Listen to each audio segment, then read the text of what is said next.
Hey guys, welcome to our Kaldheim Mastery Pass video. I'm actually going to be going through and breaking down all of the rewards that are on the Mastery Pass and discussing how much each one is worth depending on what type of player you are. So the first thing we want to go ahead and look at is the actual article that Wizards of the Coast posted for us that's got all the official data. I've seen a ton of other articles that actually have a ton of misleading or just straight incorrect numbers on those prizes. One article even said that it costs you 1,200 gems, which is actually what you get in rewards. So they are all over the place. If you want to see this article, I'll go ahead and post a link to it down below. And that way you guys actually have all the official information. Okay, so the first thing we're going to go ahead and look at on the list is gold and gems, because that's the easiest to calculate. So I see we get 1,200 gems, easy, that's worth 1,200 gems. But we also get 4,000 gold. So the way I calculate that to make it kind of easy to figure out, and that's just because gold doesn't have a direct correlation to monetary value because it's the free currency. So what I did was I decided that's 40% of a premier draft, and a premier draft costs 1,500 gems. So you end up with about 600 gems there for the 4,000 gold, bringing our gem total up to 1,800. Then I'm going to go ahead and skip down a couple bullet points because I'm going to go ahead and address all of the cosmetics at the end of the video. So the next thing on the list of the article is a draft token, which is exactly 1,500 gems worth of value because you can enter into a premier. You can't enter into a sealed, which would be 2,000. I believe you can also enter into a cheaper version of a draft, but there's really no reason to do that because you're also minimizing how much you'll get in rewards. So maximum value of this token is 1,500 gems. We'll go ahead and add that to our list at the top. All right, moving right along, the next thing we have of financial value is the 20 packs. These packs are sporadic as far as what sets they belong to, so you might not be getting the cards that you need, but you will be replacing them with gems should you already have a collection of that. If you're trying to build a collection, I would say that these packs are worth the full 200 gems a piece because, you know, if you're a newer player and you want to brew decks, then you do need cards of different sets. However, and we talk about this a ton in the channel as well as in past videos, if you're a drafter and you tend to complete the entire set on your own from drafting, then these are really only worth about 25 gems a piece. And the reason for that is because you will end up with a complete set and then you open a bunch of extra packs and you are only getting between 20 and 40 gems in each pack. This makes these 20 packs worth either 4,000 or 500 gems, which is a pretty substantial value regardless of how you look at it, considering that the pass is only 3,400, 500 at the bare minimum is quite a bit of recouping of value. All right, the last thing that has any monetary value is going to be the 10 random Mythic cards. Now keep in mind that these Mythic cards are given to you randomly. They're not from Kaldheim. So they're going to be ones that are from all over the place, different sets. They're not necessarily playable Mythics. There are a lot of garbage ones. So I go ahead and give these a value of 40 gems a piece because for myself, personally, I own most of the sets. So when I get a random Mythic, it's usually just 40 gems. But unfortunately for a lot of you guys who don't have complete collections, I fear that you guys will get random trash Mythics that you won't need. So you'll neither get a playable card nor 40 gems to help boost your collection. So keep that in mind when you're considering these wilds. All right, let's go ahead and start talking about some of the cosmetics. I do believe that a lot of viewers get this strange idea that the Mastery Pass is worth insane value. And I think part of the reason they have that is because Wizards of the Coast says that their pack is worth X gems.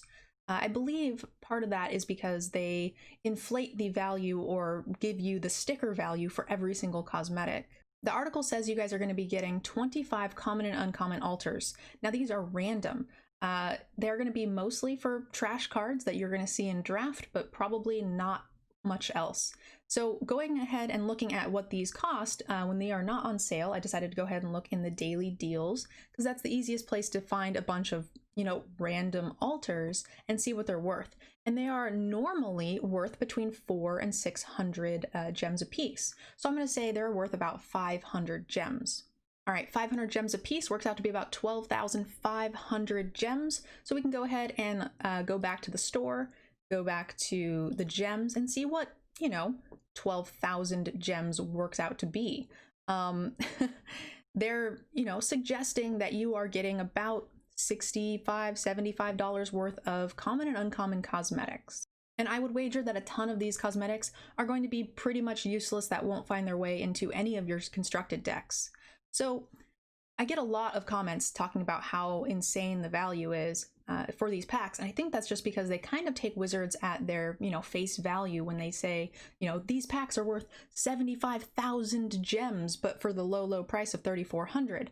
So it just kind of depends on you. Now, this is an example of the lowest value, in my opinion, cosmetic. They all basically have 0 value, but I think that these common and uncommons are going to be the least useful and least collectible. All right, I'm going to go ahead and talk about the avatars. We can go ahead and give them the sticker value of 500 gems. Now, I think they do come out with some specialty ones from time to time that cost a bit more, so you could potentially put a higher sticker price on it, but it's kind of up to you whether or not you like this avatar, and if it's something you could see that you would have purchased otherwise, or if it's just going to be basically thrown in the trash. You also have the 25 Kaldheim Mastery Orbs. I'm basically going to consider those the same as the random commons and uncommons. You typically get 1 rare or mythic from each color set as well, but they're not always the most usable and, pretty normal, average cards that you'll probably not see. All right, the next thing we should talk about is the sleeves. It does say that it's going to come with 2 sleeves, the World Tree as well as the Glory of Kaldheim.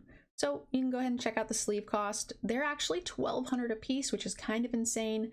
And, sometimes they come out with special ones you can purchase for gold, or the very, very expensive ones for 3,500 gems and some nonsense. But we're going to go ahead and say that, Wizards is evaluating these 2 sleeves at 2,400 gems.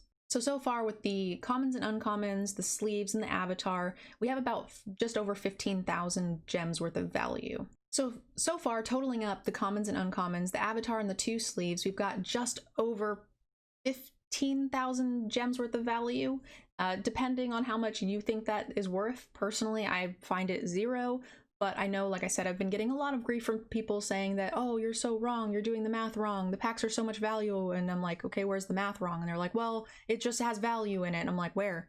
Is my math wrong? So I wanted to put this in. Please, please, please don't think that it's worth 15,000 gems worth of value, because it's really not. All right, so the last straight cosmetic thing we're going to talk about is the pet. It comes with several versions of it. You can't have like all of the pets, but it's just one pet that you can change. It's kind of cool. Let's go ahead and take a look at the pets themselves. Wizards of the Coast thinks their pets are worth about 3,000 gems.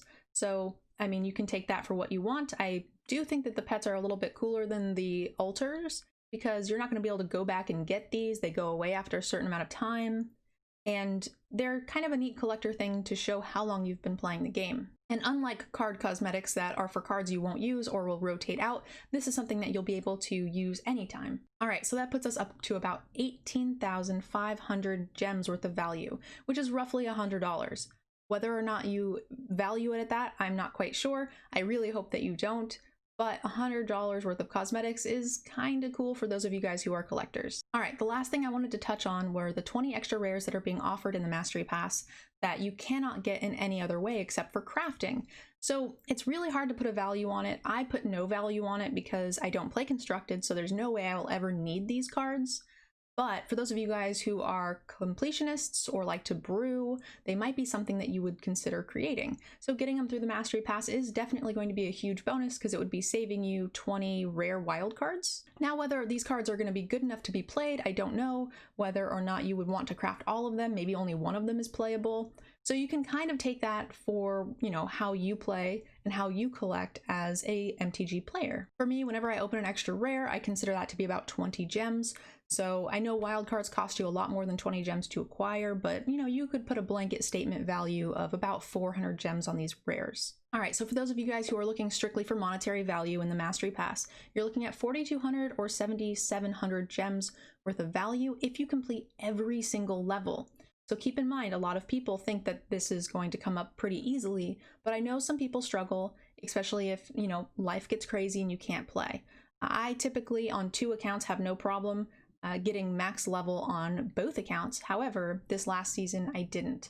I am stuck at around 80 and 45. But, I was kind of feeling down about Magic, not enjoying it, and I was playing a ton of the new WoW expansion. But it is very possible if you just log on daily, get your 2 to 4 wins, and you'll hit it no problem. Keeping that in mind, I definitely recommend that you guys don't buy your pass till the end of the season. There's really no reason to get it early unless you kind of want the gems along the way. But every once in a while, you never know that you could just, like I said, end up not completing your levels and eating a bunch of extra value. Unless you consider your packs worth 200 gems, then you'll actually recoup your value very, very quickly, and then it doesn't matter, you can go ahead and buy it early. Personally, I don't, so I need to hit the max value in order to make all my money back. But I think if you're trying to build a collection, you can easily say you've made your money back at the 30 or 40 level mark, which is a piece of cake. Alright guys, that's it for this video. If you enjoyed it, make sure you guys hit the follow button. I would love to have you guys come back and check out some of our newer videos. And let me know what you guys think down below in the comments. Are the mastery passes worth it for you? Are the cosmetics a huge bonus value? I'm really not sure, and I'd love to hear what you guys think. I'll see you guys in the next video. I'd like to give a special thank you to those of you who have signed up for our Patreon. Without you guys, none of this would be possible. This content is also sponsored by Cool Stuff Inc. and KMC Sleeves. If you guys enjoyed the content, consider checking out the links below and using our discount codes. Thank you guys again for watching, and I'll see you in the next video.